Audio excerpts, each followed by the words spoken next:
On refait le Mac, le podcast chaque semaine. Vous retrouvez sur le site www.onrefaitlemacom le débat high-tech numéro 1 en France. Cette semaine, nous revenons sur l'actualité brûlante d'Apple, mais aussi du CES. Tous les détails, c'est dans le sommaire. Pour la première émission de l'année, la fine équipe d'On refait le Mac revient sur les annonces du CES de Las Vegas. Le plus grand salon dédié aux nouvelles technologies ne semblait pas être un grand cru. Pourtant, des tendances se dégagent qui pourraient inspirer Apple, à commencer par la télé et les objets connectés. À moins que Cupertino ne préfère concentrer ses efforts sur un iPhone low cost, telle est la rumeur de ce début d'année. Une arrivée nécessaire car les ventes de l'iPhone 5 ne seraient pas aussi florissantes que prévu, obligeant la pomme à réduire les commandes de composants, selon le Wall Street Journal. Alors, info ou intox, débat, on refait le Mac, épisode 124, le CES dans l'ombre de l'iPhone low cost. On refait le Mac. Avec comme chroniqueur pour cette première émission de l'année 2013, Cédric Ingrand de la chaîne Info. Bonjour Cédric. Salut Olivier, on a fait des concours d'heures passées dans les avions sur le mois passé, mais c'est toi qui as gagné, je tiens à le dire, de très loin, parce que moi, même avec le Canada et le CES mis bout à bout, finalement, c'est pas, même pas mal. Là, le jet lag du CES tape un peu fort cette année, je sais pas pourquoi, il y a des années avec, des années sans, mais c'était chouette, ça valait le coup d'y aller. Moi, je me suis tapé 10 heures de jet lag, 3 jours de transport pour aller en Australie. Je vous prie de croire que c'était long pour entrer. Autre chroniqueuse récurrente dont refait le Mac, c'est bien sûr Fanny Bouton du site fannysparty.com. Bonjour Fanny, comment ça va? Bonne année. Bonne année à tous. Mais écoute, ça va bien. Moi aussi, je reviens du CES. On s'est bien amusé. Je pense que c'est David Copperfield qui fait mal au crâne, Cédric. Non, plaignez-vous. Non, c'était vachement bien David Copperfield. On est allé le voir tous les trois et moi j'étais. Ah bah écoute, voilà, tu vas à Vegas, tu vas voir David Copperfield. Rumeurs, c'est pas. Mais voilà, moi j'étais même pas déçu, j'ai trouvé ça bien. Bien, ok. Et on a eu le droit à un soir de récré dans la semaine, c'est quand même. Et c'était le dernier d'ailleurs. Bon, vous avez bien travaillé, je suis fier de vous. Et puis vous allez nous en faire un résumé dans cette émission parce qu'on va beaucoup parler du CES. Autre chroniqueur, autre personnage récurrent dans Refait le Mac, c'est bien sûr Monsieur X, cet ancien responsable d'Apple qui avance visage masqué. Bonjour Monsieur X. Bonjour Olivier. Bon, moi je vais le dire, pas besoin d'aller au CES pour voir le Cirque du Soleil parce que c'est la seule chose d'intéressant qu'il y a à ce salon. Moi j'ai oui, vous allez à Boulogne, ça marche aussi. Ouais, mais j'ai pris mes billets quand même beaucoup moins bien. Ouais. Ah bah je sais pas, on verra. Moi j'ai pris mes billets pour le Cirque du Soleil en avril pour le spectacle Michael Jackson que je vais aller voir avec mes filles. Là je pense que ça va être pas mal. Ça sera pas Vegas mais ça sera bien quand même. Moi j'y étais avec la mienne l'année dernière, elle était plutôt contente. Enfin bon, passons. Et dernier, mais pas par l'affection qu'on lui porte. Dernier personnage dont refait le Mac, c'est bien sûr Rodrigo Sepúlveda Schultz, investisseur, podcasteur et entrepreneur. Bonjour Rodrigo et bonne année. Bonne année à tous. Et je confirme, à peu près le seul truc intéressant de Vegas, c'est le Cirque du Soleil. Et encore, il y en a tellement. C'est topissime et il n'y a que à Vegas et c'est au premier rang qu'il faut aller le voir. Pour rebondir sur ce que tu disais sur Las Vegas, c'est donc l'événement high-tech, le plus grand salon high-tech au monde, c'est celui de Las Vegas. Toute la planète, tous les constructeurs, sauf Apple, se donnent rendez-vous théoriquement là-bas pour présenter leurs produits. Fanny, Cédric, vous y étiez. Quelles étaient cette année les grandes tendances de ce CES? On a, je crois, beaucoup parlé de télé notamment. Oui, alors on y parle toujours beaucoup de télé, parce que de toute façon, les grands salons de l'électronique, le premier truc qu'ils ont à vous vendre, c'est quand même la télévision, parce que c'est le plus gros marché de l'électronique grand public. Dans les tendances, on a l'impression d'assister à une sorte de fin de l'informatique. Pas de la fin du marché de l'informatique, parce qu'il existe toujours, mais une informatique qui est quand même assez commoditisée, c'est-à-dire que tout se ressemble un peu, les améliorations sont incrémentales, malgré le fait qu'il soit passé pas mal de choses cette année. C'est vrai que c'était marquant de voir pour la première fois de mon vécu du CES, un CES sans Microsoft. Pas de keynote d'ouverture, pas de keynote et pas de stand. Pas de Microsoft, pas de stand. Et pas de Microsoft. Il faut le dire, quand on rentre dans le hall central du CES, normalement il y a 2 stands à l'entrée qui étaient Microsoft d'un côté et Intel en face. Intel est encore là, il y avait plein de choses, pas inintéressantes. Et le stand Microsoft a été remplacé par un fabricant chinois de télé qui s'appelle Hisense.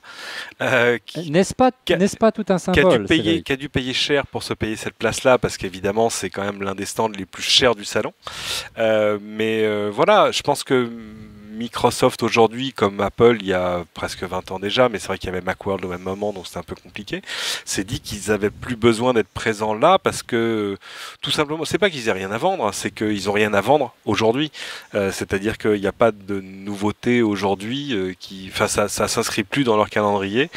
Il faut dire que les dates de CES, elles dépendent d'un truc, c'est des volontés des acheteurs qui veulent voir aujourd'hui ce qu'ils vont mettre dans les magasins dans les 6 à 9 mois à venir, quoi. Ouais, on a quand même vu Steve Ballmer venir participer à la conférence de Qualcomm.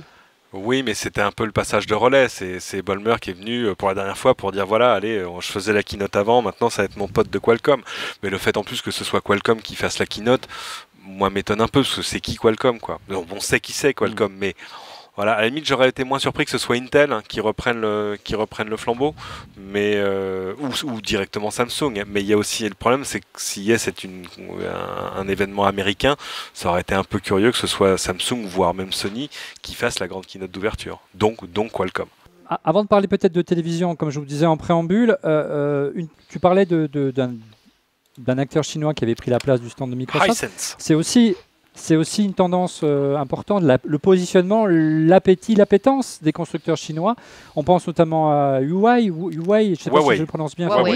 Huawei. On sait on les avait déjà vus très offensifs avec des produits très novateurs, enfin très puissants du moins, à Barcelone lors du Mobile World Congress. Ils ont de grandes ambitions. On peut se demander s'ils ne représentent pas une sérieuse concurrence, notamment pour Samsung dans les années qui viennent. Clairement, ils sont dans le rétroviseur de Samsung et je pense que Samsung a intérêt à regarder. Là, clairement, moi j'ai rencontré Monsieur Morel, le directeur général français, et qui présentait déjà 2 nouveaux produits sur le salon en téléphonie. Et on sait déjà que pour Barcelone, on va avoir une conférence pour la France, ce qui n'avait pas été le cas l'année dernière, parce qu'ils ont déjà commencé à arroser le marché européen, mais ils s'attaquent à la France cette année. 2013, ça va être une année là-dessus.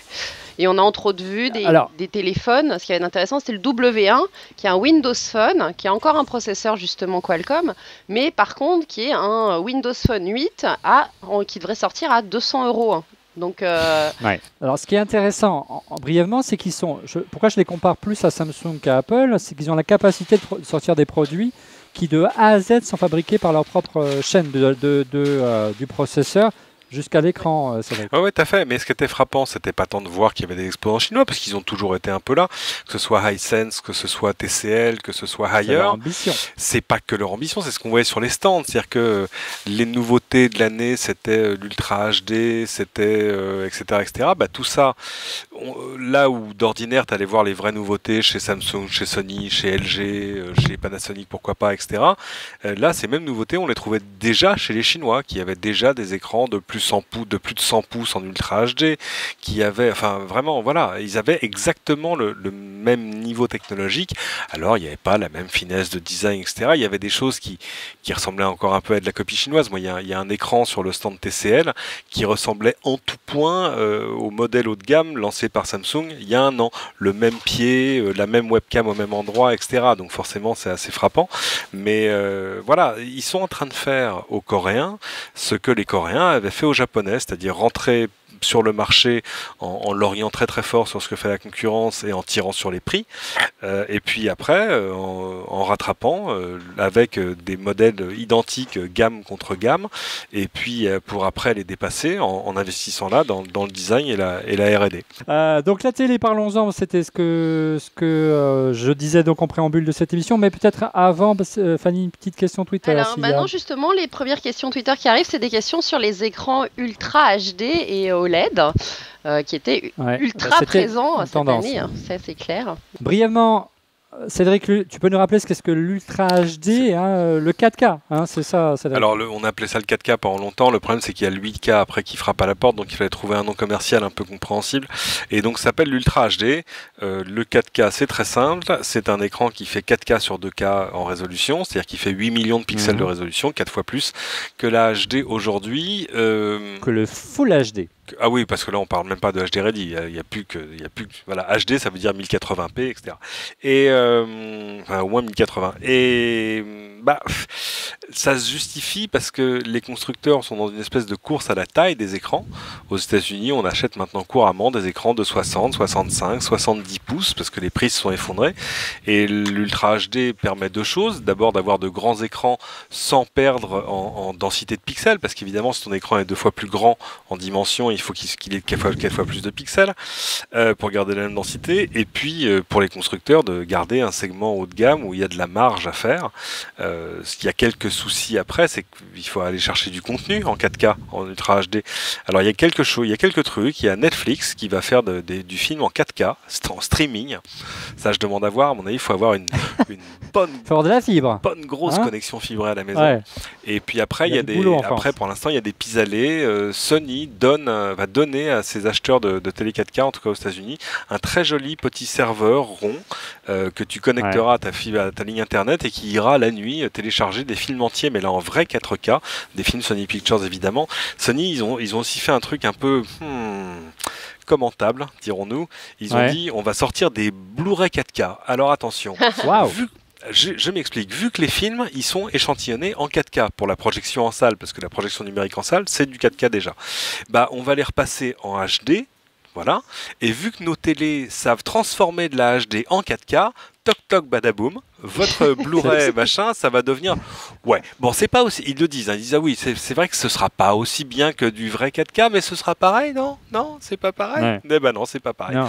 Bon, évidemment, ce qu'on attend là-dessus, tant chez Sony que Microsoft, c'est l'arrivée des nouvelles consoles de jeux, parce que ça, voilà, et on imagine qu'elles sauront faire du 4K de manière native, et là, tout à coup, il y a plein de gens pour qui ce sera une justification suffisante pour aller s'acheter une nouvelle télé, quoi.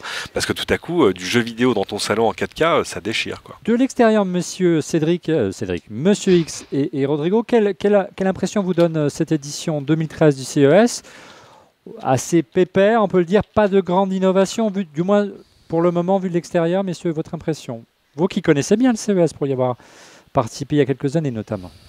Moi, je suis allé au CES à pas cher, je suis allé au rayon TV de chez Darty, et puis ça fait le job, quoi.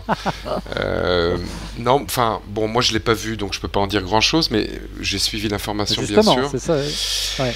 Et oui, ça a l'air moins brillant, ou moins florissant, ou moins fourmillant d'idées que les années précédentes. Mais je pense effectivement que la non-présence de Microsoft y est pour quelque chose, parce que Microsoft, c'est Microsoft, mais Microsoft a amené dans son sillon, avec ses innovations et son discours, tout un tas de fabricants qui investissaient au CES à sa suite, que ce soit les constructeurs informatiques, excusez du peu, et puis un certain nombre d'accessoiristes. Donc je pense, mais ça, bon, Fanny et Cédric le diront, que le CES est peut-être arrivé à un plateau. Et en tous les cas, ce qui est marrant, c'est que naturellement, ils ont parlé beaucoup de télé et puis de bataille entre Coréens et Chinois, mais c'est plus une vision peut-être du futur de la technologie, c'est peut-être ailleurs que ça va se passer, ça. Et où, je sais pas, parce que le CES, c'était vraiment voilà, l'endroit où on se disait les tendances pour dans 12 mois à Noël, ça va être ci et ça et ça, et là, on n'a pas vraiment vu ça émerger, hein. Rodrigo, brièvement, pour rebondir sur ce que disait Monsieur X, jusqu'à maintenant, quelque part, Windows ou Intel donnait le tempo sur sa vision du PC du futur. Le PC semble un peu moins à la mode face aux tablettes et aux smartphones, ce qui peut expliquer un petit peu le déclin ou du moins le manque de lisibilité ou de vision de cette édition du CES pour l'avenir. Moi, j'ai envie de te faire un commentaire global sur le CES. J'y suis allé 3 ou 4 années de suite, avec notre ami Cédric d'ailleurs. J'en ai profité souvent pour y fêter mon anniversaire, d'aller voir le Cirque du Soleil. C'était un temps, et il n'y a pas si longtemps, 5-6 ans, où il n'y avait pas d'informations privilégiées qui étaient disponibles sur les blogs ou sur les sites de news. Donc il fallait aller au CES, il fallait passer beaucoup de temps dans les allées pour découvrir tout ça.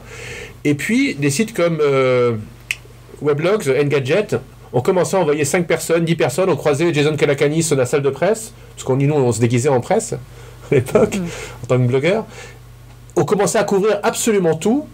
Et il suffisait quelque part de ne plus que lire les blogs qui racontaient le CES pour savoir ce qui se passait au CES. Et je me suis greffé ensuite à un groupe qui était organisé par Xavier Dalloz, un consultant français, qui emmenait une vingtaine de personnes et qui faisait un débrief à 17h tous les soirs, ou 17h30, où chacun racontait ce qu'il avait vu. Et petit à petit, il a commencé à faire des débriefs à Paris, puis petit à petit, j'ai plus vu l'intérêt d'aller à Vegas. Il passait 3-4 jours. Il suffit de lire ce qui se passe. Alors oui, maintenant, de manière globale, le CES c'était l'endroit où on annonçait plein de choses. Les grandes stratégies, on attendait le CES. À l'époque, le Comdex, où Bill Gates faisait son keynote pendant 20 ans. Bien. Ne rajeunit pas. Moi, j'ai vu à l'époque les keynotes de Google, de Yahoo, de Intel. J'ai l'impression que c'est moins le cas maintenant. C'est plus vraiment au CES que ça se passe. En effet, il y a des nouveaux acteurs qu'on voit arriver au CES, mais aussi au Mobile World Congress à Barcelone maintenant, l'X3 GSM. Donc, c'est plus un endroit absolument incontournable pour faire le business. Et puis, il n'y avait pas cette manière d'organiser des keynotes par les grandes marques elles-mêmes qui ont été lancées par Apple, qui sont une nouvelle tendance qui n'existait pas à l'époque. Donc voilà, donc le CES, moi je regarde même plus, je me dis tiens c'est juste un événement de plus lapidaire dans l'année, ouais. C'est-à-dire que c'est compliqué parce qu'en termes de volume d'actualité, il y a beaucoup de choses. Tu disais Engadget maintenant ils envoient 60 personnes au CES, donc un truc de fou. Hein. C'est plus que l'AFP aux Jeux Olympiques. C'est à l'échelle des États-Unis aussi. C'est un truc de fou. Uber Gizmo, ils ont fait 100 news le premier jour. Ils étaient contents. Mais ils sont beaucoup moins nombreux. Et on salue Uber d'ailleurs. Mais en même temps, c'est vrai que le fait que Microsoft se retire du CES, c'est un peu comme quand Samsung décide de faire des événements à côté du Mobile World Congress et pas en amont et dans un calendrier qui est le leur. C'est exactement ce que va faire Microsoft parce que Microsoft aurait pu parler de plein de choses. Ils auraient pu parler de Windows 8, ils auraient pu lever un coin du voile sur la future Xbox. Ils ont d'ailleurs lâché des infos chiffres de vente de Surface. Non, je rigole. Oui, non, ça moins. Mais enfin voilà, il manquait pas d'actu. Mais c'est vrai que c'est un calendrier bizarre et que c'est la raison pour laquelle d'ailleurs il n'y a plus de Macworld. C'est parce que Apple de leur côté aussi était emmerdé par ces salons de la première semaine de janvier qui les forçaient à bosser pendant Noël, en gros. Ouais, c'est vrai. Entre autres. Mais bon, moi j'aimais bien Macworld. Alors il y a quand même, et puis la preuve que quelque part c'est un événement qui a moins d'importance. Il n'y a pas eu cette année, messieurs, dames, de contre-programmation d'Apple. On se souvient les années précédentes. Ils avaient eu l'occasion notamment de lancer l'iPhone et l'iPad qui avaient complètement, je dirais... non, l'iPad, du moins pour l'iPhone. Oui, l'iPhone. C'était juste après. Pardon, Olivier, il faut souligner qu'il y a deux trucs en même temps que le CES. Ouais. Il y a le salon des films adultes. Non, plus maintenant, c'est fini. Ah, c'est vrai? Il n'y a plus? Ça fait 2 ans que c'est décalé 15 jours après. Plus d'avis. Ah, moi j'ai filmé Larry Flint en train de passer dans sa chaise roulante. Ah, c'était rigolo quand tu étais en dessous du Venetian, tu voyais passer les acteurs et les actrices. Les starlets. Et sur l'un des hangars, des 4 ou 5 hangars, il y a un des hangars quand même qui est drôle, c'est le hangar du tuning des bagnoles. Ouais. Parce que c'est du grand n'importe quoi dans les voitures et ce qu'il y a autour des voitures. Il y avait quand même une tendance forte dans ce salon, si on regardait d'un peu plus près, Cédric, c'était bien sûr les objets connectés. Et Cocorico, les Français sont plutôt en chef de file de ce phénomène. C'est les deux bonnes nouvelles, c'est qu'on est vraiment en train d'assister à l'éclosion, à l'explosion même d'un vrai nouveau marché de l'électronique grand public. C'est-à-dire tous ces objets, on commence par le Fitbit, tu vois, par le petit capteur d'activité que tu mets à ta ceinture et que tu perds 4 fois par an. Je pense que ça fait partie du modèle économique. J'en ai perdu un. Moi. Exact. Voilà. Et je m'en sers plus, je sais pas où il est d'ailleurs. Moi j'en ai eu un et je l'ai perdu en 3 jours, donc c'est quand même bien foutu. Voilà. Et il y a un nouveau, donc tu vas pouvoir changer. Et qui est rejoint aujourd'hui par toutes sortes de choses. Donc c'est un vrai nouveau marché. Et puis c'est un marché où il y a plein de Français et qui font des trucs vachement bien et mieux que les autres. WeThings, on connaissait pour la balance, qui maintenant a une autre balance, toutes deux connectées, qui a fait le tensiomètre connecté, qui a fait plein de choses et qui l'a fait le moniteur bébé. Le moniteur, dont je suis un utilisateur ravi. Averti, c'est génial, c'est le truc le plus incroyable, c'est vraiment le gadget le plus incroyable que j'ai utilisé depuis très longtemps parce que it just works et ça fait tout et le café. Et ils ont fait le Baby Balance qui va sortir enfin, ça ils sont en retard, je leur en veux un peu.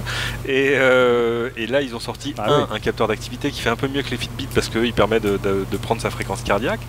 Et puis qu'est-ce qu'ils ont sorti d'autre? Une nouvelle balance aussi qui elle aussi par un procédé qu'on ne comprend pas ça permet d'avoir son rythme cardiaque, tout ça sur des tableaux de bord qu'on peut croiser les uns avec les autres, connecté à toutes ces applications de fitness, son Runkeeper, son Endomondo, etc.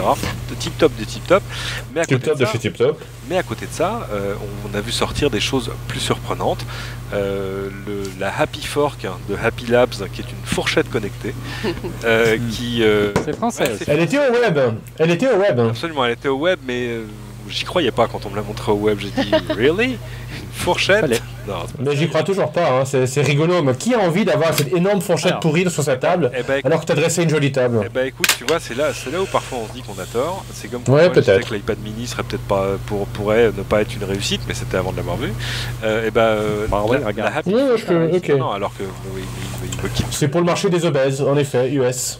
Ah bah aux US ça va cartonner. Ils ont fait un hold-up médiatique de Fabrice Boutin, le fondateur de Happy Labs. Il enchaînait, tu vois, Good Morning America, CNN, CNBC, etc. toute la journée. Tu vois, on en arrivait, Hello French TV, machin de ça. C'était genre ok, on a le temps, mais il avait quand même plus important à gérer. Excusez-moi, j'ai CNN. NBC Exactement, et c'est ça. Ouais. je suis en direct sur CNN tout à l'heure. Ah très bien. Et donc vraiment hold-up médiatique. Vous êtes qui déjà? TF1, TF quoi je connais pas. Ah, c'est Bleu Blanc Rouge, ça me dit quelque chose. Oui, c'est comme Air France, c'est ça? Télé régionale. C'est ça, télé locale. Et puis nos amis de Parrot. Eh oui, avec le Flower Power. Ça, c'est un truc. On en parlera en fin d'émission avec Fanny, le Flower Power. C'est extraordinaire. Alors, la petite réaction des gens qui justement n'ont pas forcément été influencés par le buzz qu'il y avait au CES, Monsieur X par exemple, ou Rodrigo, est-ce que vous pensez vraiment que c'est un vrai phénomène, ces objets connectés? C'était le thème du web, l'événement à Paris de Loïc Lemer, ou c'est encore, je dirais, de simples gadgets, il n'y a pas forcément un usage grand public. Votre impression, Monsieur X, en tant qu'utilisateur passionné, ou encore Rodrigo? Monsieur X tout d'abord. Alors c'est un phénomène, la réponse est oui, parce que c'est un phénomène déjà en termes d'offres, et puis c'est un phénomène dans la presse. Voilà. La vraie question c'est... Non qui mais... les utilise? Après, il y a vraiment les questions sur aujourd'hui sur les usages. Et est-ce que tous ces objets vont trouver leur public? Moi je crois qu'il va y avoir beaucoup de tentatives, on reparlera... je le sais grâce à Fanny du Flower Power là bientôt. Il va y avoir aussi à mon avis beaucoup de morts, quoi, parce qu'on a l'impression aujourd'hui que chaque chose qu'on fait à la maison va être suppléée par un appareil qui est connecté à Internet. À terme. Et je suis pas sûr qu'à chaque fois que ça trouve son usage. Je prends des exemples. Les balances de chez WeThings, c'est une bonne idée, mais l'usage de base de la balance, c'est on se pèse, je sais pas, une fois par mois, une fois tous les 2 mois. Donc est-ce que ça vaut le coup de payer Que nenni, monsieur. T'es pas une fille, toi. Oui, non, je suis pas une fille. Mais j'en ai 3 à la maison, quand même. 12 kilos mouillés. Non, mais Attends qu'elle ait 15 ans, tu vas voir la balance. On va y rigoler. Ouais. Ben, j'en ai une qui a 15 ans. Ouais, c'est dans pardon, c'est dans la... Bon, bref. Donc, mais tout ça pour dire... il faut vraiment que la connexion à Internet apporte un usage supplémentaire qui justifie le delta de prix. Je reviens dessus une fois de plus sur la balance WeThings. Les balances WeThings, c'est au-delà de 100 €. En termes de fonctionnalité, je me pèse, il y a des balances tout aussi jolies chez Terraillon qui valent 29 € dans votre grande surface. Bon. Ça fait 70 € d'écart pour se connecter à Internet, avoir une application sur son iPhone ou sur son téléphone Android et suivre la courbe de son poids et éventuellement derrière avoir des services de coaching, etc. Est-ce que ça va marcher? Est-ce que le premium va être justifié? Moi, c'est le doute que j'ai. Et j'ai d'autant plus le doute que le dernier appareil connecté que j'ai testé, et ça fait partie de cette grande famille, ce sont les ampoules Hue de chez Philips, grâce à Fanny. Moi, j'ai adoré. J'ai adoré et j'attends maintenant de pouvoir les commander. Elles sont en rupture de stock. Mais chez moi, on est 4. Il y en a 2 qu'on dit c'est débile, ça sert à rien. C'est Madame Colombo, je l'ai reconnue. C'est Madame Colombo et une de mes filles. Quand elles ont vu le prix, elles ont halluciné. Elles ont dit mais bon, ce prix-là, emmène-nous au restaurant le vendredi soir. Et puis j'ai une de mes filles qui a trouvé ça génial, mais très gadget, quoi. Elle s'amusait dans sa chambre avec son iPhone à jouer avec, et moi j'y ai trouvé une vraie utilité. Mais cet usage, il est dû au toc que j'ai, parce que le matin, mettre une lumière énergisante dans mon couloir, je trouve ça utile. Voilà. In fine, tout ça va se ramener à une question d'usage, et moi je pense qu'il va y avoir beaucoup d'offres et beaucoup de morts, et on ne sait pas encore quels sont les produits qui vont dans la durée conserver avec une vraie valeur ajoutée une connexion Internet. Ce qui manque peut-être, petite parenthèse messieurs dames, c'est peut-être qu'il y a un acteur majeur, alors Philips c'est un acteur majeur bien sûr, mais qu'il manque un grand acteur majeur de la high-tech qui s'installe sur ce marché et qui montre la voie, comme Apple l'a fait avec l'iPhone. Est-ce que ça peut expliquer par exemple la rumeur qui est arrivée début janvier, quelques jours avant le CES, à savoir l'arrivée possible d'une montre connectée d'Apple en collaboration avec Intel, un peu à l'image de feu l'iPod Nano, moi que j'ai au poignet. Est-ce que c'est ça qui manque en clair, qu'un Windows, qu'un Microsoft, qu'un Intel ou qu'un Apple s'y lance et inonde le marché? Microsoft, ils avaient fait une montre, mais ils avaient eu le tort d'avoir un peu raison trop tôt. Ils avaient fait une montre connectée avec un système cellulaire un peu compliqué, etc. Ça n'avait pas une autonomie géniale, c'était un peu trop tôt, vraiment, clairement. Il y a Sony aussi. Sony a fait une montre, je sais, je l'ai achetée.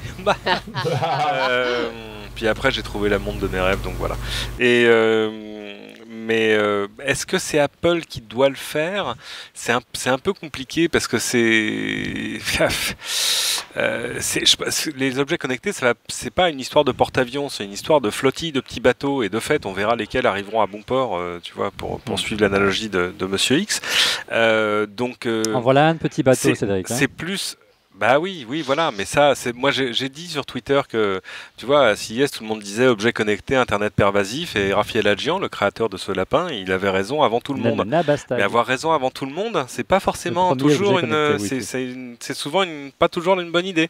C'est bien d'avoir la bonne idée avant tout le monde, mais c'est quand même très risqué. Et il l'a prouvé. Il faut aussi la force marketing, c'est là où c'était ma question précédente, la force marketing d'imposer son modèle peut-être. Ouais, mais c'est compliqué parce que sur les montres, il y a déjà des trucs de montres connectées, il y a Pebble, il y a pas mal de choses. Moi, j'aime bien la stratégie de Parrot qui est d'arriver avec des objets sur des choses qu'on n'avait jamais vues. Il y a 2-3 ans, le drone connecté, on a vu arriver ça en disant mais ces gens sont fous. Aujourd'hui, le Flower Power que Fanny vous présentera tout à l'heure, vous allez voir, on arrive sur un segment qui n'existe pas. Donc, là, c'est vrai que le segment des activity trackers, c'est-à-dire le Fitbit, le bracelet Nike, le bracelet Fitbit maintenant, parce qu'ils ont fait leur bracelet, etc. Là, il commence à y avoir vraiment du monde. Mais il va se passer énormément de choses sur ce segment-là. Moi, allez, juste pour en citer un, le truc pour lequel j'étais prêt à sortir la CB immédiatement en disant mon cher ami, vous allez me vendre ça, sinon c'est impossible d'utiliser en France. C'est chez Yale, les gens qui font, vous savez, des serrures, mais des serrures américaines. Mais c'est comme Lockheed-Tron, on en avait parlé. Voilà, ils faisaient déjà des serrures à code. Très bien. Maintenant, ils font une serrure où tu peux avoir une clé physique ou tu peux avoir du NFC sur ton téléphone. C'est quand même vachement pratoche parce que si tu as du NFC sur ton téléphone, que tu viens dîner à la maison et que moi je suis en retard, je peux t'envoyer une clé provisoire qui va te permettre de rentrer chez moi pendant 1 heure, 2 heures, 3 heures, 4 heures. C'est génial. Voilà, ça c'est un truc qui, quand tu le vois en démo, tu dis je le veux tout de suite. Le problème c'est que nous en France, on a des serrures 5 points, tout ça, c'est différent. Donc il va falloir que ça arrive chez Fichet et ce sera beaucoup plus cher. Mais c'est une question rhétorique, c'est une question rhétorique, celle d'Olivier, est-ce qu'on croit aux objets connectés? Mais c'est évident, c'est comme si tu me disais, quand l'électricité est arrivée, est-ce qu'il y aura des objets électriques dans la maison? Est-ce que tu crois au gaz à tous les étages? Tu vois ce que je veux dire? Je vais pas aller aussi loin. Je pose la question. Non, mais est-ce que la brosse à dents électrique, c'est un truc? Enfin, tu vois, évidemment. Ouais. Et l'intérêt de tous ces objets, c'est que tous peuvent avoir un écran déporté. C'est ça l'intérêt. Un écran déporté soit sur un smartphone, soit sur une télé, soit sur un ordinateur. C'est ça le truc génial. Et tu peux inventer des choses qui n'existaient pas auparavant. Tu peux les mettre en réseau, ce que l'on ne pouvait pas, donc la Philips Hue pour créer des ambiances. Tu peux gérer des historiques. Donc il y a des fonctionnalités qui naissent que par le fait qu'elles sont connectées. Tu vois, quand M. X disait la balance WeThings, moi j'adore, j'ai plus de 2 ans d'historique de mon poids sur ma balance WeThings. Et moi, ça me donne un certain nombre de patterns qui me disent à Noël, je grossis, après je perds, etc. Et puis là, je suis au plus bas depuis un petit moment, enfin voilà, etc. Donc c'est très très bien. Oui, tout va être connecté. Il y a quand même un segment dont on est à peu près sûr qu'il va marcher, mais parce qu'il vient de loin, c'est la partie domotique, et notamment la partie contrôle de chauffage. On attend tous, en tous les cas moi, avec un peu d'impatience, les produits de chez Nest pour qu'ils arrivent en France. Bien sûr.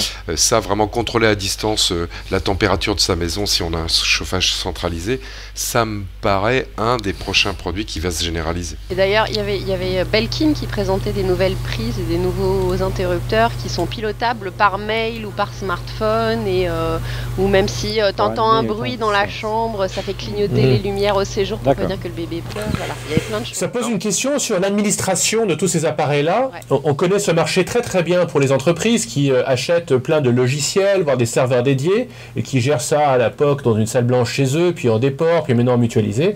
On va voir à peu près le même problème dans les maisons. Alors comment est-ce qu'on gère tout ça? On a habitué les gens à se connecter au Wi-Fi. Simplement, l'iPhone, on a appris à le faire. Je me souviens quand Parrot faisait des cadres, c'était pas aussi simple que ça. Les interfaces étaient assez laides, des portées. Toujours d'ailleurs. Ouais, je sais pas, c'était... Non, c'était un cadre de notre ami Jean-Louis Fréchin, donc c'est très bien, de nos designs. Mais la question qui va se poser, c'est comment est-ce qu'on va gérer tout ce bordel, comment est-ce qu'on va recharger tout ce bordel. Il va falloir qu'on passe, tu vois, aux recharges par induction, aux standardisations des connectiques, etc. Non, mais en fait, l'éclosion des objets connectés, c'est la conjonction de plusieurs trucs. Tu l'as dit tout à l'heure, aujourd'hui, il n'y a plus besoin de mettre un écran sur chaque objet, parce que l'écran, il est dans notre poche, c'est le smartphone, c'est la tablette, etc. La puissance de calcul aussi, elle peut être complètement déportée. On a juste besoin de quelque chose qui feed les données de l'objet connecté jusqu'à ton écran, que ce soit le PC, la tablette, etc. Et puis, il y a quand même des choses qui se passent en termes de technologie. D'abord, il y a des plateformes assez standards pour les objets connectés à la maison, comme Zigbee, c'est-à-dire c'est ce truc qui est entre le Bluetooth et le Wi-Fi, mais qui consomme moins. Ou alors le nouveau Bluetooth 4.0. Très utilisé dans les vignes, pour gérer le goutte à goutte dans les vignes. Et maintenant, il y a le Bluetooth LE pour low energy qui dépense beaucoup moins. On a vu une belle démo chez ST Micro qui fait des composants, des capteurs, etc. Ils faisaient une démo de capteurs qui seraient directement dans tes baskets pour voir comment tu cours. Pas juste comme le petit Nike Plus, mais surtout quelque chose que tu n'aurais plus besoin d'alimenter, plus besoin de batterie, plus besoin de le charger, parce qu'on pourrait mettre comme une micro dynamo qui serait directement dans la basket et qui générerait assez d'énergie quand tu cours pour alimenter le système, qui lui communiquera en Bluetooth Low Energy avec ton téléphone. Donc tout à coup, il se passe plein de choses en termes de technologie qui vont favoriser encore l'éclosion de nouveaux appareils. Il n'empêche, à mon sens, il manque quand même un grand acteur qui arrive à installer un standard émergent, et on verra si Apple y ira. En tout cas, moi, ça aurait du sens s'il y allait. Apple, un jour, peut-être pas une montre, mais le premier objet connecté peut-être à la maison, c'est tout simplement une télé. C'était peut-être ça aussi ce qui manquait dans les travées du CE. Je vais vous donner deux exemples. J'ai connecté... pour Noël, j'ai amené une Apple TV à mes parents. Je leur ai amené Internet sur la télé, et ils ont adoré. Mais tu vois, le problème, c'est que là où ils sont, le routeur du fournisseur d'accès Internet ne donne que 4 adresses IP. Mais limite très con. Et donc, il a fallu brancher que 4 objets, en fait. Et ouais, donc tu vois, il y a des problèmes un peu partout dans le monde parce qu'on vit sur un monde d'avant, ils ont le même fournisseur depuis une éternité. Donc j'ai dû mettre un deuxième routeur derrière, tu vois, pour connecter tout avec un truc normal, quoi. On va voir si cette année 2013 sera sur le signe de la télé chez Apple. Il y a quelques fenêtres de tir qu'on dispose Apple. On va voir s'ils veulent les utiliser pour ça. On avance. L'autre, peut-être, je dirais, annonce forte de ce début d'année, ça vient du côté de Facebook. On a beaucoup eu de rumeurs autour de l'arrivée d'un téléphone estampillé du logo bleu de Facebook. Ce n'est pas du tout le cas. C'est un moteur de recherche qui est arrivé, Cédric. La question, c'est pourquoi c'est un moteur de recherche, c'est le Graph Search, le Search Graph, qui va te permettre de faire des recherches dans le Facebook de tes amis. En clair, c'est pas juste de la recherche en texte, c'est par exemple, trouve-moi toutes les photos des endroits où mes amis sont allés à Paris. Des trucs qui sont basés sur en fait, ça indexe tout ce qui est mis en ligne sur Facebook, en clair. C'est des recherches propres à son univers Facebook. Tu peux accéder que ce à quoi tu peux déjà accéder aujourd'hui. C'est-à-dire, ça dépend à qui tu es connecté et de quelle permission tu as sur leur contenu. Ça va pas te permettre de trouver le numéro de portable de Zuckerberg. Rodrigo. Ouais, alors moi j'y ai pas accès, j'ai regardé la vidéo de test parce que c'est en rollout bêta. Mais si vous vous souvenez bien, il y a 1 milliard de personnes connectées, donc il y a des faucons, donc c'est un petit peu moins, mais quand même. Il y a 50% des gens qui se connectent tous les jours, donc ça fait quand même quelques centaines de millions de personnes qui se connectent tous les jours. C'est une audience captive qui vivent dans Facebook, j'ai oublié le chiffre, mais un temps certain par jour. Pour eux, Internet, c'est Facebook. Mais oui, mail, chat, blog, wall, enfin c'est dans Facebook. Et tout faire. Si on déploie un moteur de recherche dans cet univers de gens captifs, ça me rappelle une autre entreprise qui a fait un moteur de recherche et qui a déployé un modèle économique extrêmement rentable sur la recherche. Monsieur Morga, ou vous avez tout compris? Ouais, mais non, parce qu'en fait, il y a aussi un moteur de recherche de l'Internet sur Facebook, mais c'est Bing de Microsoft. Donc là, c'est vraiment une utilisation spécifique et un peu... Alors, j'attends de l'utiliser en vrai, parce que est-ce que vraiment ça ne cherche que parmi tes amis ou parmi aussi de tous les comptes qui seraient... Mais si tu regardes des exemples, où vont tes copains manger à Paris? Ça me semble absolument évident qu'on va mettre du display à côté ou de la pub search en se disant, voilà. Et hop, 3 petits liens en haut chez Facebook, même si tu recherches chez tes amis. Donc ça veut dire quoi? C'est un nouveau moyen de monétisation bien sûr. pour Facebook qui en a bien besoin parce que sa valeur en bourse a quand même pas mal chuté ces derniers mois. Et ils rebondissent, Oui, ils rebondissent, ils peuvent que rebondir, hein, c'est grave. Mais au-delà, c'est un moyen aussi pour... Problème de riche. Oui, pour Facebook de s'attaquer au leader du marché qui est Google. Google qui est attaqué enfin, je dirais vraiment, par des acteurs tiers. Aujourd'hui, ils grappillent à droite à gauche avec Android, notamment sur de nouveaux marchés qu'est le mobile. Vous croyez vraiment qu'un nouvel acteur peut aujourd'hui s'installer sur le marché du moteur de recherche où les positions sont figées comme on l'a vu avec... Mais c'est pas de cela dont on vient de parler, Olivier. Les systèmes d'exploitation. C'est autre chose. Ils ont une audience captive qui vont monétiser différemment, c'est tout. Ouais. Et en plus, il n'y a pas de. Vous ne pensez pas qu'ils n'ont pas de velléité d'aller au-delà? La concurrence, c'est pas frontale en sens où on. C'est le premier étage de la fusée, peut-être. Oui, mais non, c'est pas leur métier. Non. Et puis, on ne peut pas les comparer de manière frontale parce que en gros, Facebook va indexer le contenu auquel Google n'a pas accès pour l'essentiel. Mais donc, c'est pas. Ils vont vendre l'accès à leur contenu. Ils vont vendre l'accès à leur contenu comme Twitter a pu vendre l'accès, le Firehouse, hein, le truc des pompiers, pour avoir accès à cette information. Allez, le meilleur pour la fin, et pour revenir, je dirais, à l'activité brûlante d'Apple, c'est les rumeurs qui se sont multipliées ces dernières semaines sur l'arrivée d'un iPhone low cost. Oh yeah ouais, il utiliserait des matières moins nobles que les modèles actuels, notamment le verre et le métal. Ce serait plutôt du plastique. Alors, il y a eu déjà un démenti de Phil Schiller qui était en visite en Chine avec Tim Cook, qui, selon Reuters, il faut bien suivre, affirme qu'Apple ne serait pas en course à la part de marché. Mais il y a une, moins qu'on puisse dire, relative confusion sur cette déclaration, sur l'interprétation de ses propos du vice-président d'Apple, qui était traduit de l'anglais au chinois, du chinois à l'anglais. Bref, la dépêche de Reuters a depuis été remaniée. Une chose est sûre, Monsieur X, l'iPhone low cost n'est peut-être pas dans les canons d'Apple, mais ça ne veut pas dire qu'Apple ne lance pas un iPhone d'entrée de gamme. C'est une évolution, Monsieur X, auquel vous demandez depuis des mois, voire des années dans ce podcast.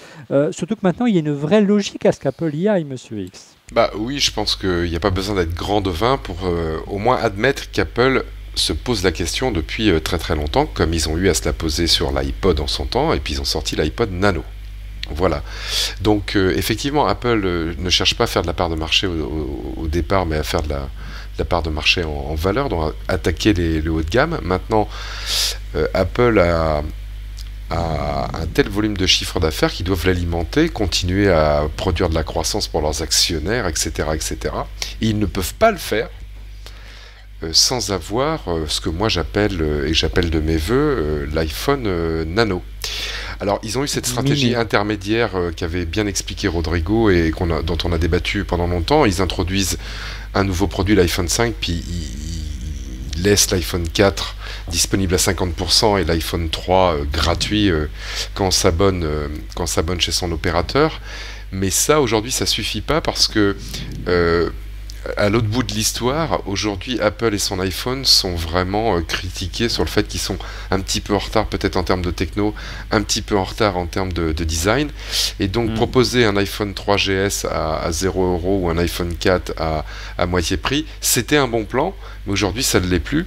Parce ça que fait plus rêver, monsieur. Ouais, c'est un iPhone moins cher, mais c'est un truc un peu ringard. Donc, ils ont besoin de cet iPhone Nano pour des questions de prix, mais avec un design particulier pour un peu reprendre la main en termes d'occupation des esprits. Après, moi, ce que je pense vis-à-vis de Phil Schiller, c'est qu'ils ont cette question, qu'ils ont des protos d'iPhone Nano, c'est sûr, et qu'ils en sortiront peut-être un. Maintenant, s'ils le sortent là où je suis à peu près sûr de moi, c'est que ça sera effectivement pas en plastique, parce que c'est pas l'image de marque d'Apple de sortir des produits. Attention, monsieur X, attention. Ils vont jamais se auto-cannibaliser.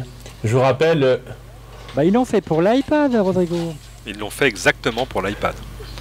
Exactement dans les mêmes termes et avec un succès qui, à mon avis, va au-delà de leurs espérances et leur inspire même un peu de crainte parce que l'iPad. C'est vrai que ça a cannibalisé l'iPad. Moi, j'utilise plus le gros iPad. Sûr, le gros iPad, non, il touche plus.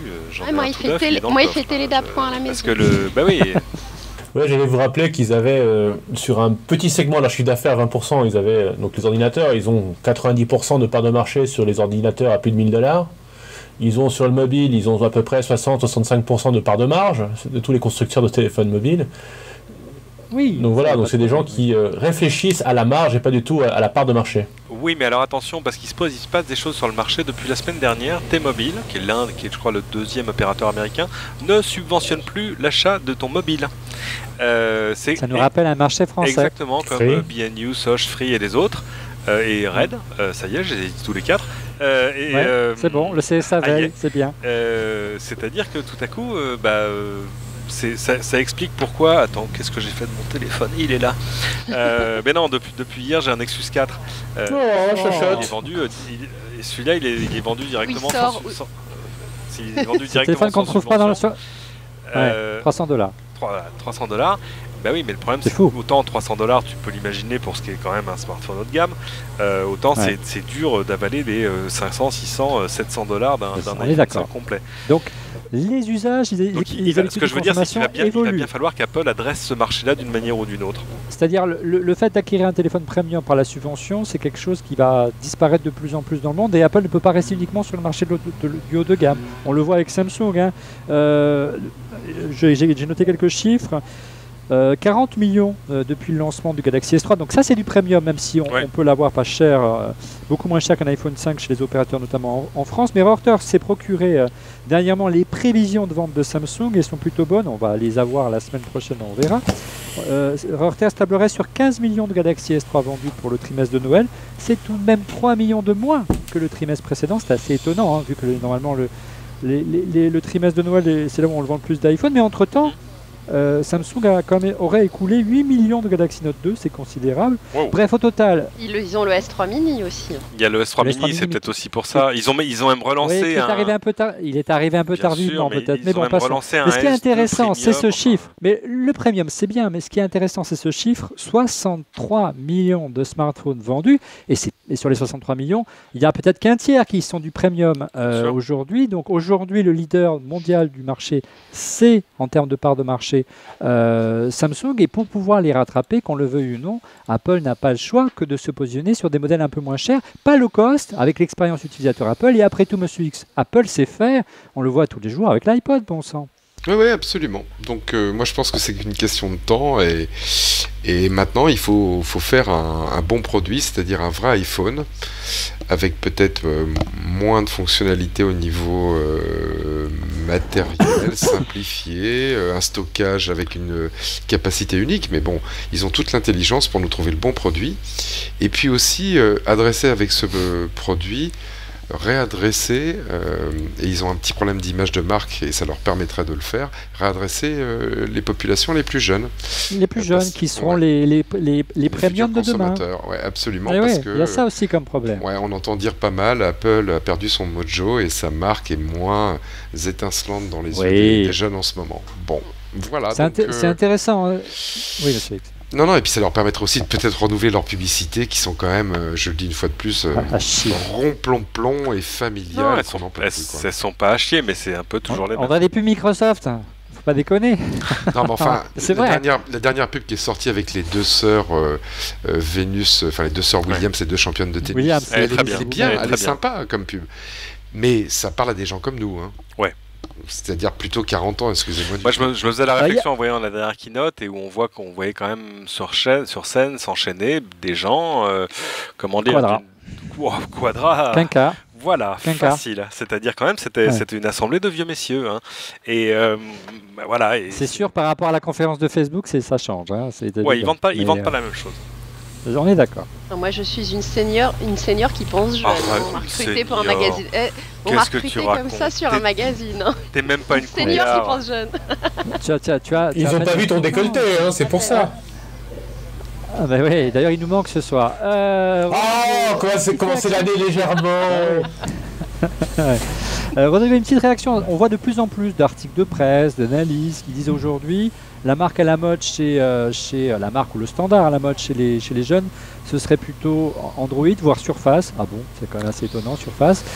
Et qu'Apple aurait perdu, comme disait Monsieur X, son mojo auprès des plus jeunes.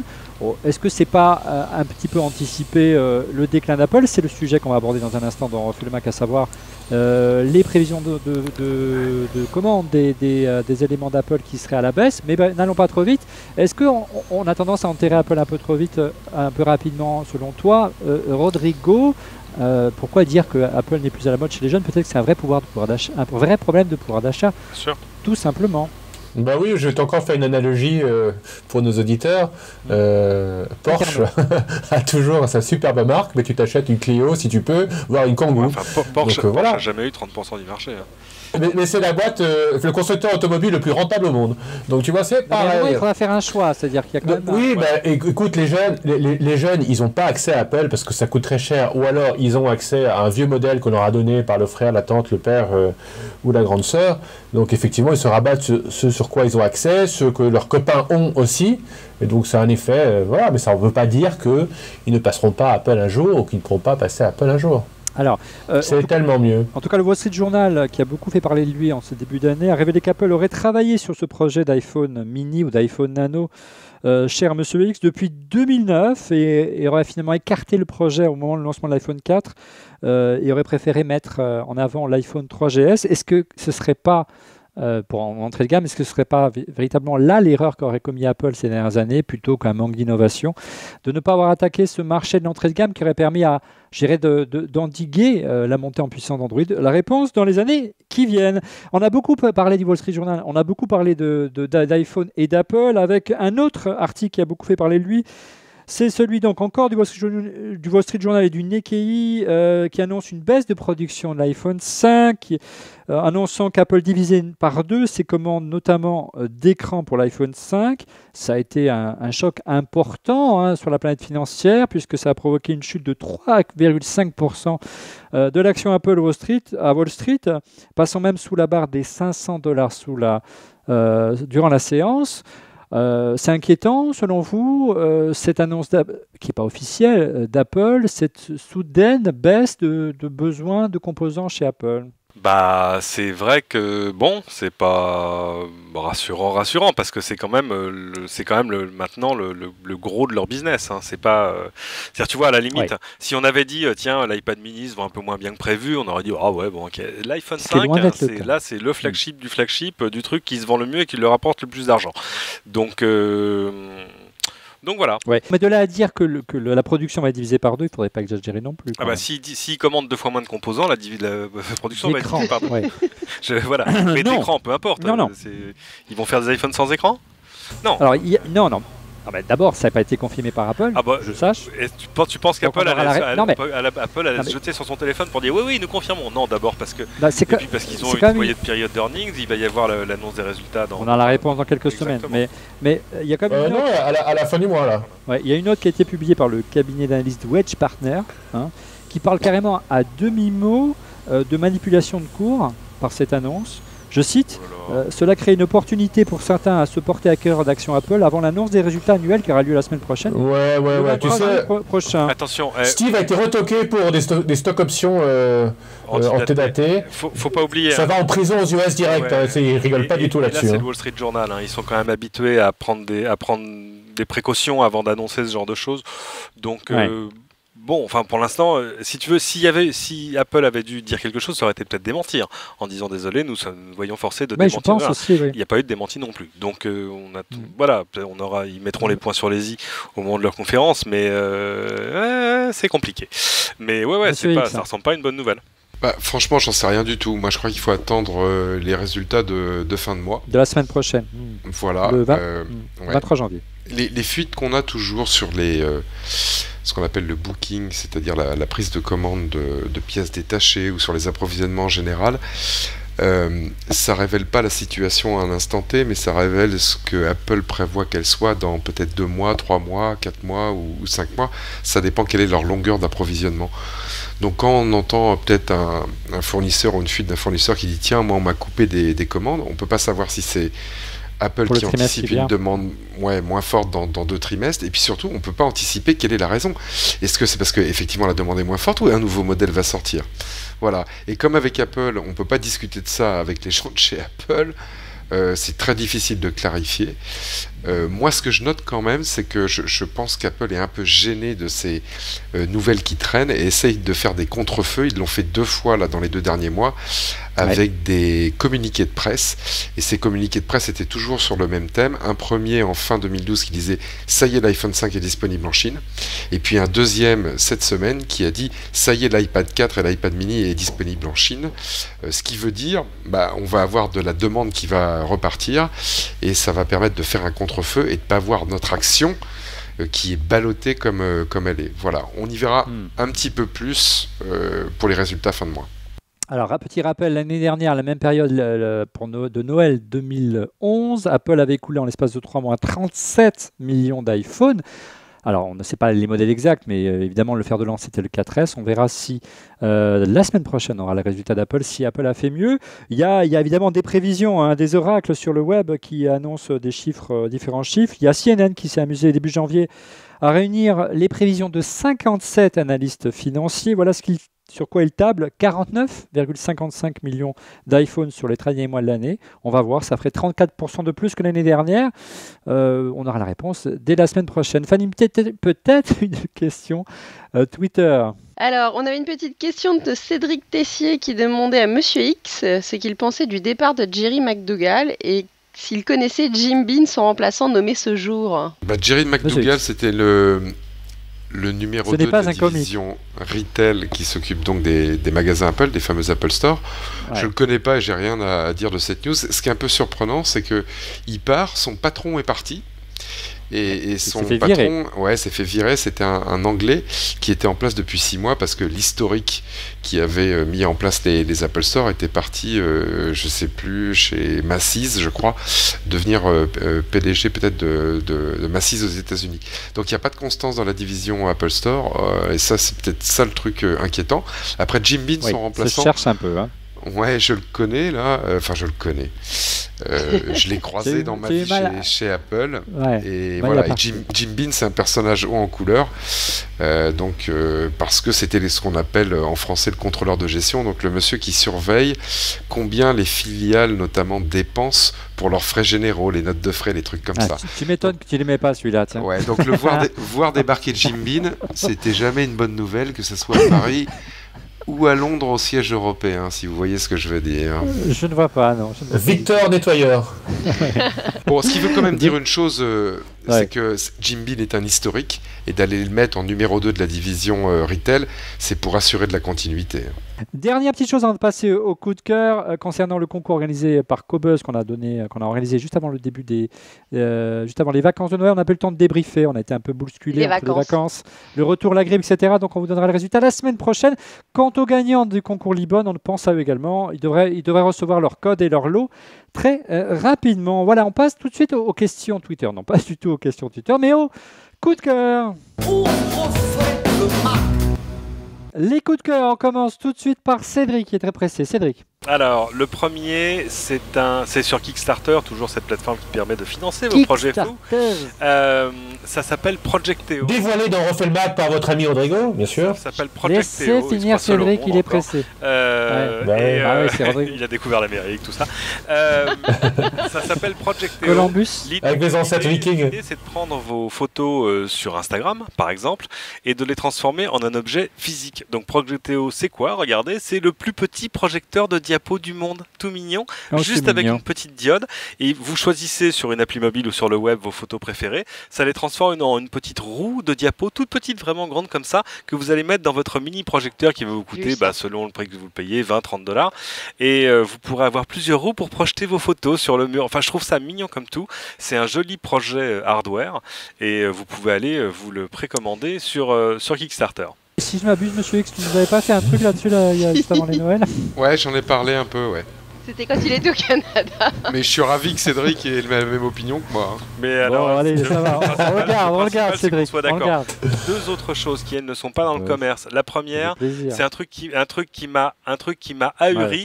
On connaît le principe de l'impression 3D, ce truc qui vous imprime, qui vous crée un objet en l'imprimant couche par couche. Regardez la vidéo, il y a un type qui a créé un vinyle, qui s'est amusé à imprimer un disque vinyle grâce à l'impression 3D. Alors ça n'a pas encore la finesse sonore d'un vrai vinyle pressé assez, mais avec la précision que permet l'impression, on commence à distinguer le son de Nirvana et du reste. Moi, ça m'a surtout ce qui est tuant, c'est que ce qu'il a fallu créer en termes de logiciel et d'algorithmie pour prendre un fichier MP3 et en faire un vinyle physique. C'est génial. C'est extraordinaire. C'est vraiment génial. Et alors l'autre chose, c'est une invention japonaise. Vous vous souvenez tous de la scène dans Taxi Driver quand Robert De Niro essaie de créer un truc, vous savez, pour arriver à dégainer son flingue le plus rapidement possible, une espèce de petite glissière sur le bout du bras. Il y en a un, il a fait la même chose pour pouvoir dégainer son iPhone le plus vite du monde. C'est le japonais que vous voyez là. Il a mis la vidéo sur YouTube, c'est absolument extraordinaire. Avec, on voit bien, c'est très japonais, c'est l'itération du modèle. Il a raffiné le truc de manière, et ça marche vraiment. Bon, évidemment, it's a joke à la base, c'est vraiment pour rire. Et évidemment, c'est un hommage à De Niro et à Scorsese. Le problème, c'est que maintenant, il y a plein de gens qui disent ah mais attends, ton truc c'est génial. Moi, je veux le truc pour dégainer mon iPhone le plus rapidement possible. Donc voilà, peut-être que finalement, ce truc va se retrouver, par exemple, sur Kickstarter. Je vous laisse. Cédric, à la semaine prochaine. Samedi sur LCI, qu'est-ce qu'il y a au menu vite fait? Il y a le CIS, on commencera par parler de la télé, de l'Ultra HD, de l'OLED, des écrans courbes, des téléconnectés et de tout le reste. Et des Chinois. Salut Cédric, rendez-vous samedi à 14h10 sur LCI. À bientôt. Fanny, de ton côté, ton coup de cœur. Alors, mon premier coup de cœur, c'est le coup de cœur CES, on a commencé à en parler tout à l'heure, c'est le Flower Power. Donc, on a Henri Sédou, le PDG de Parrot, qui s'est pointé avec encore un truc qui vient pas avec le schmilblick. Le truc, c'est voilà. Le fil rouge, c'est le Bluetooth. Et alors, c'est le Bluetooth Low Energy parce que le petit truc, on va mettre une pile et ça va durer 6 mois. Et à quoi ça sert? Vous allez voir là en photo, ça ressemble à une petite plante. Et ben, c'est pour les plantes. Ça se met dans le pot en terre. Et il y a plein de capteurs. Alors, tu en as un pour le soleil, pour vérifier que la plante, elle a bien pris la lumière. Tu as des capteurs d'hygrométrie qui te permettent de voir quand il y a encore assez d'eau dans le pot ou s'il y en a trop. Il y a des capteurs de salinité et tout pour voir les engrais et la température, bien évidemment. Et tout ça, ça envoie les données au iPhone ou au iPad. Et dans le iPad ou dans le iPhone, il y a une petite appli avec plus de 6000 plantes référencées déjà. Donc tu choisis tes plantes, tu mets ton petit capteur et ça va te dire quand tu dois l'arroser, quand elle a besoin d'être près de la fenêtre, quand il faut la retirer de la fenêtre, etc. Et pour les gens qui sont pas du tout tisse tous les pouces verts comme moi, qui ont tendance à faire crever les plantes, je trouve ça génial. Seul hic pour l'instant, c'est qu'on n'a pas de date de sortie, on n'a pas de prix. J'ai eu quelques discussions. A priori, ils m'ont annoncé des prix pour un marché grand public, pas comme les casques Stark, les Zig qui étaient un petit peu chers, qui restaient quand même sur du haut de gamme. Là, a priori, ils vont baisser les prix. Moi, j'aimerais bien que ce soit dans les 30-50 € maximum, sinon je pense que ça risque de faire un flop. Surtout qu'il en faut un pour chaque type de plante, donc...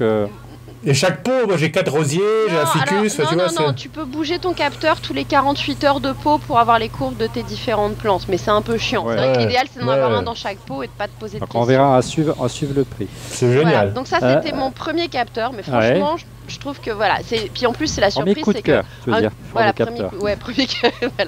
il y a 4 capteurs, moi j'ai 2 coups de cœur. Voilà, le truc c'est que voilà, il continue après le drone, il faut un truc qui a rien à voir, c'est pas aussi fun que le drone, mais c'est plus utile à vrai dire. Mon deuxième coup de cœur, c'est des copains qui font ça, c'est des journalistes high-tech, ça s'appelle DLS et c'est une des premières revues interactives sur iPad. Alors on voit ça bouge, etc. Dans les pages, il y a des vidéos, des musiques intégrées. Exclusivement sur iPad. Exclusivement sur iPad pour le moment, ouais. Et voilà, c'est Laurent Kong et Frédéric Botton, nos confrères, qui font ça. Et ça s'appelle DLS. Vous pouvez télécharger l'appli gratuitement et après, les revues, c'est payant, bien évidemment. Mais c'est vachement bien. Eh ben oui. Information, ça se paye, c'est bien connu. Merci Fanny. Un autre personnage qui a la main verte dans Refait le Max, c'est bien sûr Monsieur X. Quel est ton coup de cœur ce soir? La main verte, c'est gentil, je suis pas sûr. Alors moi, mes coups de cœur, c'est 2 applis. Une appli que j'ai aimée, puis une appli que j'ai détestée. Je vais même faire un peu de politique ce soir, ce qui ne m'arrive jamais. Mais je vais faire une exception. Alors l'appli que j'ai aimée, je crois que je suis peut-être le dernier à l'avoir découvert, mais tant pis. Ça s'appelle Logo Quiz sur iPhone et iPad. Je crois qu'on n'en a jamais parlé. Pas connaissance, non? Ouais, et c'est une appli pour les adeptes du marketing et de la com comme moi.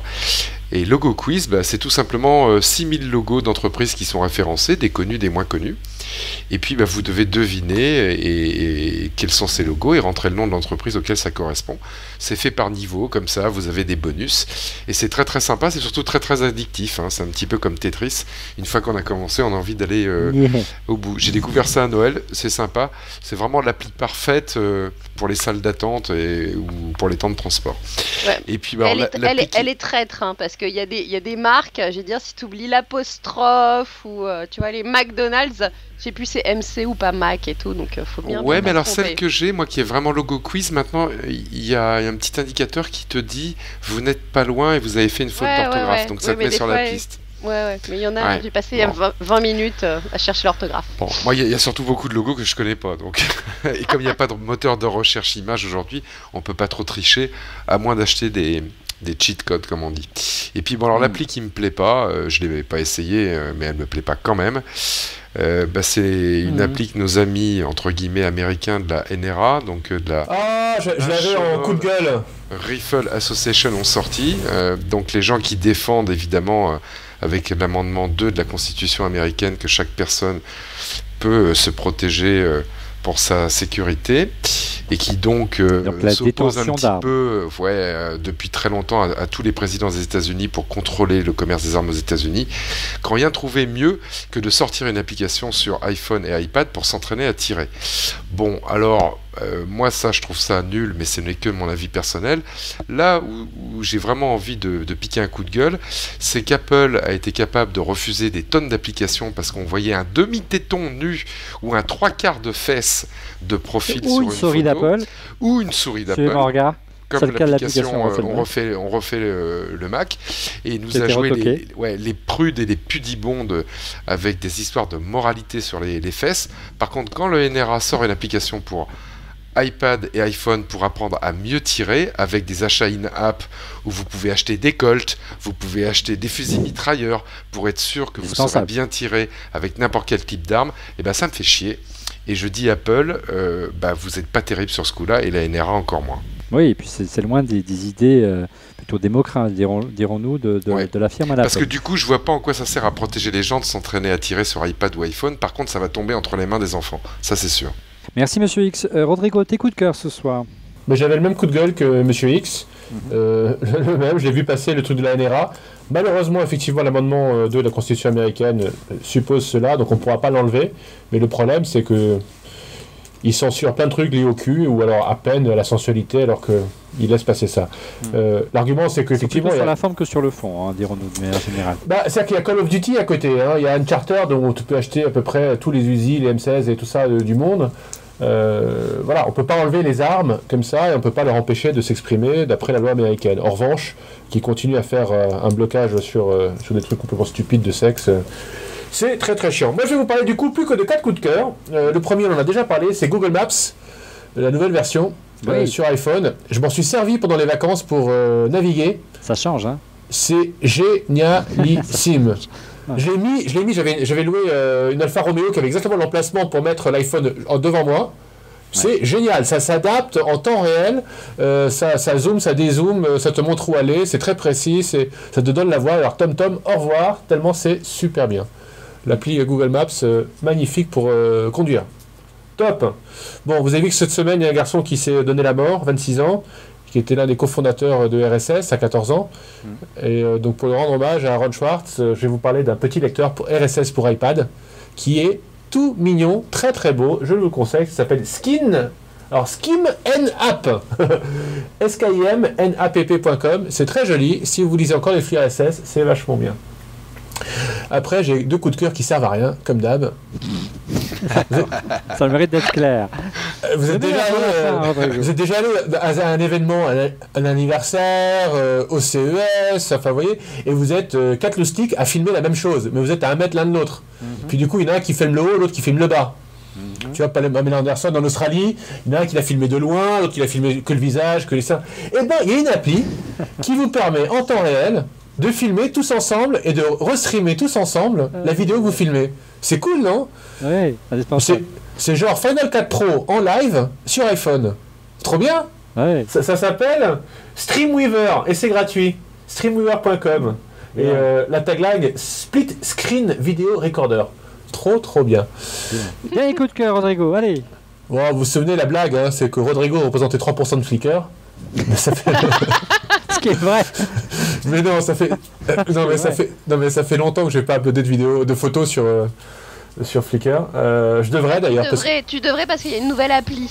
Ben, je parle exactement de ça, la nouvelle appli. Mais voilà, la nouvelle appli. Je vous en parler dans cette émission. Mais ouais, mais je vous en parle parce que ce qui est drôle de la nouvelle appli, c'est pas tant qu'il y a une nouvelle appli, c'est que ils ont utilisé le truc entre guillemets inventé, promu par Instagram, qui sont les filtres directement dans l'appli Flickr. Donc voilà, tout se retrouve dans tout et rien ne se perd. Oui, non, mais il était temps qu'ils le fassent, qu'ils avaient laissé quand même un boulevard à Instagram. Ils étaient absolument pas. Enfin, l'appli mobile était nulle hein, jusqu'à maintenant. Il y avait un boulevard pour Instagram, et c'est quand même c'était le leader historique hein, non, mais la petite parenthèse, moi, ma télé a un économiseur d'écran qui est branché sur un copain photographe qui fait très belles photos, et je suis branché sur ses dernières 500 photos. Et c'est super parce que comme il en prend plein, ça change tout le temps. Et Flickr a un grand avenir, je crois, encore là-dessus, d'explorer des photos, des portfolios et tout ça. Que Yahoo a aussi de l'avenir devant lui, puisque c'est une filiale.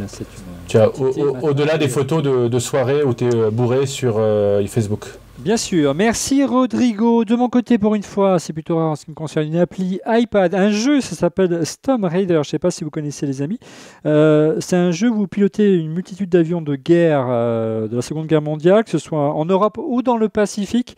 Le célèbre Spitfire, le Corsair, les graphismes sont superbes, de toute beauté, un vrai régal. Seul bémol peut-être la durée de vie du jeu en mode solo, mais on peut jouer également en réseau local ou en ligne.